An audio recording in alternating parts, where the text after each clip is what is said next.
بسم اللہ الرحمن الرحیم۔ قرآن سننا پوڈ کاسٹ۔ بسم اللہ الرحمن الرحیم، الحمدللہ رب العالمین، والصلاة والسلام علی رسولہ الکریم، اما بعد۔ اللہم صلی علی محمد وعلی آل محمد کما صلیت علی ابراہیم وعلی آل ابراہیم انک حمید مجید۔ میرے عزیز بھائی اور بہنوں، السلام علیکم ورحمۃ اللہ۔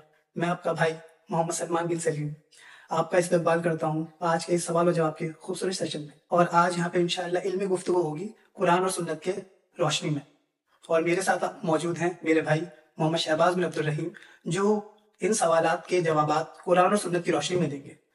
تو آئیے شروع کرتے ہیں۔ السلام علیکم شہباز بھائی۔ وعلیکم السلام ورحمۃ اللہ وبرکاتہ۔ شہباز بھائی، پہلا سوال، آج کل کیا ہو رہا ہے؟ بہت زیادہ کنفیوژن پھیلائی جا رہی ہے سوشل میڈیا کے تھرو، کیونکہ ہم جس کو بھی دیکھتے ہیں وہ آن لائن مفتی بنا بیٹھا ہے، بھلے ہی وہ نوجوان ہو، بھلے ہی وہ ادھیڑ عمر کا آدمی ہو، اسے قرآن کا الف بھی نہیں پتا، لیکن وہ سوشل میڈیا پہ اس طرح سے شو کرتا ہے کہ وہ جیسے بہت بڑا علامہ ہے۔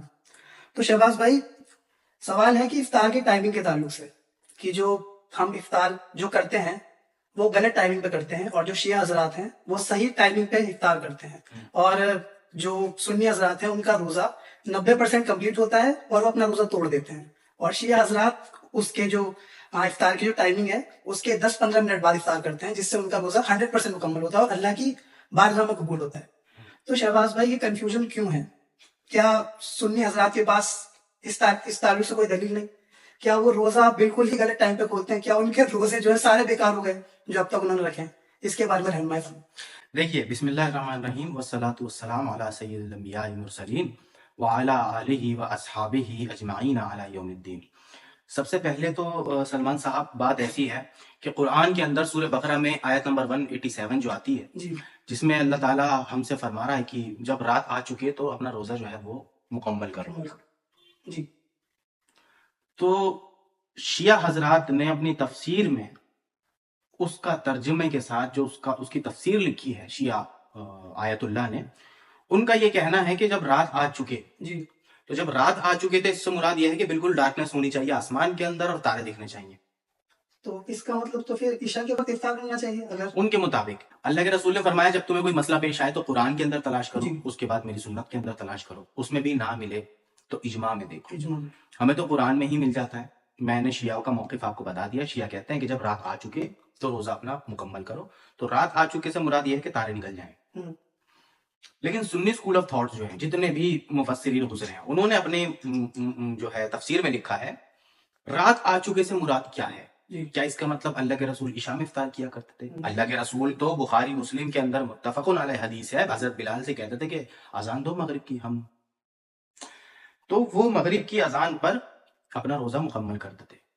یہاں رات آ چکے سے مراد یہ ہے کہ مغرب اور مشرق یہ دو پلیسز ہیں۔ مغرب وہاں ہے جہاں سورج غروب ہوتا ہے، مشرق وہ ہے جہاں سے سورج طلوع ہوتا ہے۔ تو جب مغرب کا وقت ہوگا، اذان ہو جائے گی تو رات آ چکی، ٹھیک ہے جی اور رات آ چکی تو آپ جو مشرق ہے وہاں تو اندھیرا ہوگا نا۔ اللہ کے رسول کا ایک صحابی بھی تھے جو کہتے کہ ہرے دھاگا دکھائی دے تو روزہ افطار کر لو، اس سے مراد وہ ہرا دھاگا رکھتے تھے۔ تو ہری دھاریاں تو دکھائی دے گئی نا آپ کو مشرق میں جہاں سے سورج نکلا تھا۔ اب جو مغرب ہے جہاں پر سورج غروب ہوتا ہے، وہاں کچھ وقت تک روشنی رہتی ہے، تو اس سے مراد یہ نہیں لیا جائے گا کہ ابھی دن نکل رہا ہے، کیونکہ وہ پلیس، وہ جگہ جہاں پر سورج غروب ہوا ہے، ڈوبا ہے، وہاں تھوڑی روشنی رہ جاتی ہے، یلونیس اور ریڈنیس تھوڑی رہ جاتی ہے، تو اس سے مراد یہ نہیں کہ دن نکل رہا ہے، رات آ چکی، رات مشرق سے آتی ہے۔ تو آپ کا روزہ بالکل ٹھیک ہے، بالکل مکمل ہے۔ شیعہ حضرات کا جو موقف ہے اس پہ وہ ذرا سر غلط ہے۔ شہباز بھائی، کیونکہ رمضان کا آخری عشرہ چل رہا ہے اور کچھ چند روزے ہی باقی رہ گئے، جی اس میں ایک سوال یہ آتا ہے کہ عید میں کون سا عمل کیا جائے؟ عید کی جو سنت عمل ہیں جو اللہ کے رسول سے ثابت ہیں وہ کس طرح سے کیے جائیں، اس میں کیا کیا کیا جائے اور کیا کیا نہ کیا جائے، اس تعلق سے ذرا رہنمائی فرمائیں۔ دیکھیے، اللہ تعالیٰ کا یہ فضل ہر اس مسلمان پر ہے جس کو اللہ تعالیٰ نے اس سال رمضان المبارک کا مہینہ نصیب فرمایا۔ اس نے اس مہینے میں روزے رکھے یا نمازیں پڑھی، نمازوں کی کثرت کری، اپنے روزے کو مکمل کیا، جھوٹ سے بچا, چگلی سے, غیبت سے بچا, اور اس نے خود کو متقی بنایا. تو کرنے کا سب سے پہلا کام یہ ہے کہ وہ عید کو بھی ایسے منائے اور عید کے بعد کی زندگی بھی ایسے چلائے جیسے وہ ابھی بھی روزے میں ہے. اپنی اس محنت کو ضائع نہ کرے. کون شخص یہ چاہتا ہے کہ اس کے تمام روزے ضائع ہو جائیں اور رمضان کے مہینے میں کیے ہوئے عمل ضائع ہو جائیں؟ کوئی نہیں چاہتا. تو کوئی یہ کیوں نہیں چاہتا کہ عید کے بعد بھی میں ایسے ہی نمازی رہوں, سچا رہوں, جھوٹ نہ بولوں, ایمانداری کروں, خیانت نہ کروں, بدتمیزی نہ کروں, تمیز سے پیش آؤں, اخلاق سے پیش آؤں, بد اخلاقی نہ کروں. یہ ساری چیزیں جو وہ روزے میں کر رہا تھا وہی اس کو عید کے دن, عید کے بعد بھی کرنی چاہیے. دیکھیے عید کے دن جیسے ہی نکلتا ہے تو ابلیس اس دن روزہ رکھتا ہے, اللہ کے رسول نے فرمایا, بخاری کی حدیث ہے. لیکن ہمارا اس دن روزہ نہیں, کیونکہ وہ ہمارے لیے خوشی کا دن ہے. اس کے بعد اگر اس میں کوئی نکلتا ہے شخص تو اللہ کے رسول کی حدیث ہے, اللہ کے رسول کی سنت ہے کہ وہ عدد مقدار میں کھجور کھا کر کے اللہ کے رسول اپنے گھر سے نکلا کرتے تھے غسل کر کے, اور وہ جس راستے سے جاتے تھے واپس دوسرے راستے سے آتے تھے, اور وہ تکبیر کہا کرتے تھے. یہ عید کے دن کی صبح کی سنت ہے. عید کی جو نماز ہے اس میں خطبہ ہوتا ہے لیکن اذان نہیں ہوتی. خطبہ غور سے سنیں, اس کے بعد نماز پڑھیں. اس کے بعد جتنے بھی فرقے کے لوگ ہیں جن سے بہت زیادہ نفرت ہے, خاندان میں وہ لوگ ہیں جن سے بالکل نہیں بنتی, خاندان میں ایسے رشتہ دار ہیں جن سے بہت زیادہ نفرت ہو چکی ہے, دل میں بغض ہے, کینہ ہے, ان کو اپنے گھر پر انویٹیشن دیں, ان کو بلا کر بہتر خدمت کرنا, یہ اصل عید کا مطلب ہے. بے شک, بہت ہی خوبصورت جواب دیا شہباز بھائی. شہباز بھائی تیسرا سوال بہت ہی کریٹیکل, کیونکہ فلسطین کی سچویشن دوبارہ سے وہی ہو چکی ہے. پہلے اسرائیل نے سیز فائر اناؤنس کرا, لیکن پھر کچھ دن بعد پھر سے بامبنگ اور شوٹنگ شروع ہو گئی, پھر سے بچوں کی قتل و غارت شروع ہوئے. جو اس میں آج کل ریلز وائرل ہو رہی ہیں اس میں یہ دکھایا جاتا ہے کہ عام جو مسلمان ہیں, جیسے آپ ہو گئے, میں ہو گیا, وہ کرتے سلوا رہے ہیں, بازاروں میں شاپنگ کر رہے ہیں, اور جی کھانے کھا رہے ہیں, اور عید کی تیاریوں میں مصروف ہیں, اور پھر ایڈٹ ہو کے ریل فلسطین کی طرف کٹ ہو جاتی ہے کہ وہاں پہ بامبنگ ہو رہی ہے, بچے مارے جا رہے ہیں, جلائے جا رہے ہیں, شوٹنگ ہو رہی ہے. تو کیا ایک عام مسلمان عید کی تیاری نہیں کرے کہ عید کی جو پورے مہینے اس نے روزے رکھے ہیں, اب اس کا جو عید آ رہی ہے, خوشی کا دن ہے, تو وہ خوشی نہ منائے, مطلب کپڑے نہ سلوائے. فلسطین کو ظاہر سی بات ہے ان کے لیے دعا کرنی چاہیے, اگر ہم کچھ بھی نہیں کر سکتے تو دعا کرنی چاہیے. تو اگر وہ کرتے سلوا رہا ہے یا بازاروں میں شاپنگ کر رہا ہے تو کیا وہ گناہ کا کام کر رہا ہے؟ اس کے بارے میں بہت اچھا سوال کیا ہے. اصل میں لوگ کنفیوز ہیں, یہ ایموشنلی ٹریگر کرنے والے لوگ ہوتے ہیں جو اس طریقے کی بات کر رہے ہیں کہ عید مناؤ ہی مت. کیوں کہ فلسطین میں جو ہے وہ قتل و غارت ہو رہے ہیں, مسلمانوں کو مارا جا رہا ہے. اس میں کوئی دو رائے نہیں ہے کہ وہاں پہ مسلمانوں کے حالات بہت زیادہ برے ہیں پچھلے کئی سالوں سے. لیکن اس دیش میں رہنے والا مسلمان کرے تو کرے کیا؟ کچھ نہیں کر سکتا نا. اور یہ بٹر ٹروتھ ہے, وہ مسلمان اس دیش میں رہنے والا اس دیش کے لیے کچھ نہیں کر نہیں سکتا سوائے اس کے کہ لیلۃ القدر میں ان کے لیے دعا کرے, عید کے بعد بھی ان کے لیے دعا کرے, اور ان کے لیے رات کی تہجد کی نماز میں اللہ تعالیٰ کو راضی کرے, دعا کرے. یہ ایک شخص کی میں بات کر رہا ہوں, مسلمان کی. ٹھیک ہے. رہی بات عید پر, تو دیکھیے عید تو ایک تہوار ہے جو پورے گلوب کو ملا ہے, پوری دنیا کو ملا ہے. کہیں کے مسلمان پریشان ہوتے ہیں تو تکلیف پوری دنیا کے مسلمانوں کو ہوتی ہے, اس میں کوئی دو رائے نہیں ہے. لیکن اگر گھر میں بچے ہیں اور عورتیں ہیں, مرد ہیں, تو وہ اپنا کپڑا تو بنوائیں گے نا یار. ایسی بھی زیادتی نہ کریں کہ وہ کپڑے ہی نہ پہنیں, کپڑا تو سلوائیں گے نا. تو کپڑوں کے لیے تو بازار جانا پڑے گا, ان کو کپڑا خریدنا پڑے گا, ٹیلر کے یہاں جانا پڑے گا, اتنا تو کریں گے ہی نا. اور ہمارے نہ کرنے سے ان کا بھلا تھوڑی نہ ہو جائے گا. کپڑے نہ پہننے سے, عید کو نہ منانے سے ان کا تو سولوشن نہیں ہے. یہ سولوشن کیا ہے؟ سولوشن یہ ہے ایک اکیلے مسلمان کے لیے کہ زیادہ سے زیادہ دعا کرے, تہجد کی نماز پڑھے, اپنی اصلاح کرے. اور پوری قوم کے لیے کہ پوری قوم, دیوبندی, بریلوی, اہل حدیث, شیعہ, اہل تشیع, ماتوریدی, جتنے بھی فرقے ہیں سب ایک ہو جائیں. اب وقت نہیں رہا. اگر یہ ایک ہو جاتے ہیں اور یہ نیکی کی راہ پر چل پڑتے ہیں, آپس کے جتنے بھی اختلاف ہوتے ہیں ان کو ساتھ لے کر کے اگر ایک جا ہو جاتے ہیں, شیعہ سنی ہی اگر ایک جا ہو جاتے ہیں, تو فلسطین کے لیے کچھ کر سکتے ہیں بڑے لیول پر. ایک اکیلا مسلمان شاپنگ کر رہا ہے تو اس کو گناہگار ثابت نہ کریں. شہباز بھائی شاپنگ کی بات ہو رہی ہے تو ہم اپنے بازار کی بات نہ کریں, ایسا ہو ہی نہیں سکتا. بالکل. کیونکہ عید کا ماحول چل رہا ہے اور عید والا ویک چل رہا ہے خاص طور سے, تو اس میں بہت زیادہ مارکیٹس میں بہت زیادہ رش ہوتا ہے, اور خاص طور سے میں کہوں گا عورتوں کا تو بہت ہی زیادہ رش ہوتا ہے. ایسا لگتا ہے کہ برموڈا جو ٹرائنگل ہے وہ ہمارے بازاروں میں ہے. تو اس میں ہم کیا دیکھتے ہیں کہ جو عورتیں ہیں انہوں نے برقعہ بھی اگر پہن رکھا ہے تو وہ ان کے برقعے اتنے چست ہیں کہ جو باڈی شیپ ہوتی ہے وہ بھی نظر آتی ہے. مطلب برقع اتنا باریک اور اتنا ٹائٹ کہ باڈی شیپ آپ کو آرام سے نظر آ جائے گی. ایک عام نوجوان کے لیے اپنی نظروں کی حفاظت کرنا بڑا مشکل ہو گیا.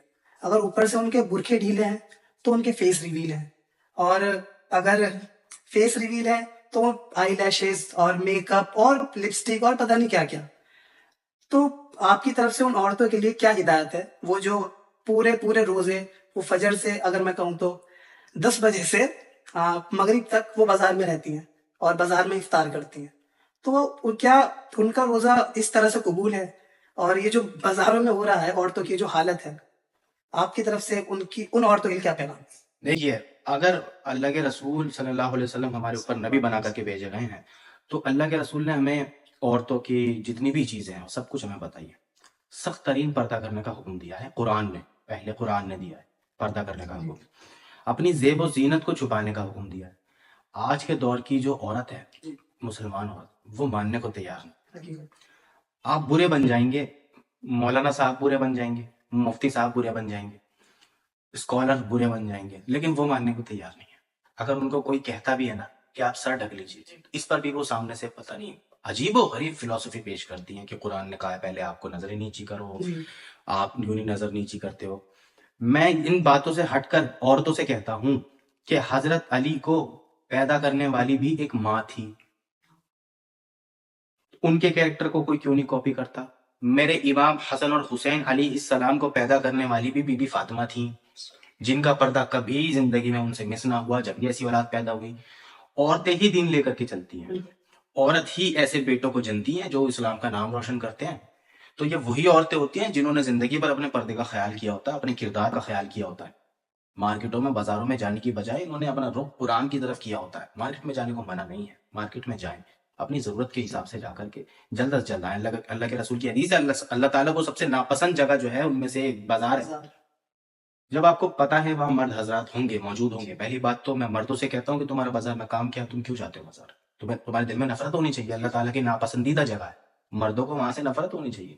لیکن پھر بھی اگر کسی ضرورت سے جانا پڑتا ہے تو عورتوں سے پھر کہا جاتا ہے کہ بھائی کیوں نہیں کرتی, کیا مسئلہ ہے, کیوں نہیں کرتی, پردہ کر لو نا, اور ایسا پردہ کر لو کہ اپنی عمر اور اپنا حسن چھپا لو. پردہ اس چیز کا نہیں ہوا, برقع تو ثابت ہی نہیں ہے, پورے قرآن پورے حدیث میں تابعین میں تبع تابعین میں برقعے کا لفظ ہی نہیں ہے. اللہ تعالیٰ نے تو پردہ کہا, حجاب کا, اور پردہ ایسا جس میں آپ کی عمر, آپ کا رنگ, آپ کا حسن اور آپ کی زیب و زینت نہ دکھائی دے, اسے پردہ کہا جاتا ہے. آپ اٹریکٹ نہ ہو کسی سے, اس کو پردہ کہا جاتا ہے. پردہ یہ بھی ہے کہ آپ کے لیے کوئی فطور ڈال رہا ہے, آپ اس فطور کو نہیں, آپ اگنور کر رہے ہو, اس کو پردہ کہا جاتا ہے. پردہ اسے کہا جاتا ہے کہ آپ اگر جس کام سے بازار گئے ہو, آپ اس کام کو کر کے جلد از جلد گھر آ گئے واپس, خود کو اپنے کردار کو بچا کر, اسے پردہ کہا جاتا ہے. اچھا شہباز بھائی, ایک واقعہ مجھے یاد آ گیا اس پردے کی بات سے, کہ ایک خاتون بالکل جسے ہم کہتے ہیں ان کی آنکھیں بھی نظر نہیں آ رہی تھی, اتنا زیادہ ان کا پردہ تھا. ہم نے دیکھا وہ جو مارکیٹ میں جو بیٹھتے ہیں مہندی لگانے کے لیے, وہ کیا نام ہے, ہم نے دیکھا ہوگا جو مارکیٹ میں جو آرٹسٹ بیٹھتے ہیں مہندی لگانے کے لیے, وہ کچھ پیسے لے کے عورتوں کے ہاتھوں پہ مہندی لگاتے ہیں. وہاں پہ نان مسلم اکثر ہوتی ہیں.